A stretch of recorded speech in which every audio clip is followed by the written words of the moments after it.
usok at ingay ng laban.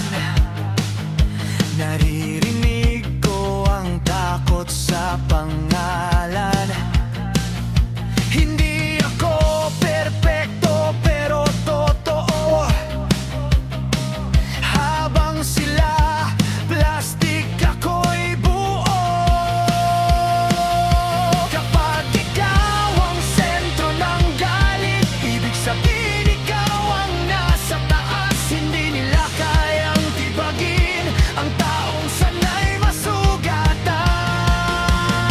Nagkampihan sila para ako'y kalabanin.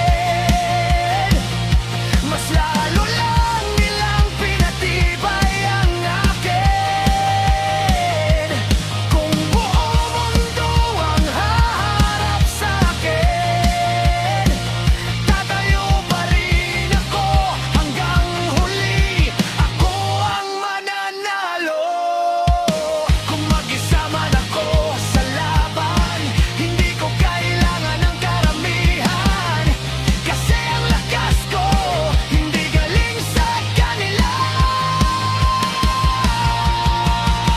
Nagkampihan sila para ako'y kalabanin, pero ako pa rin ang muling nakatindig. Habang sila napagod sa galit, ako'y patuloy tahimik.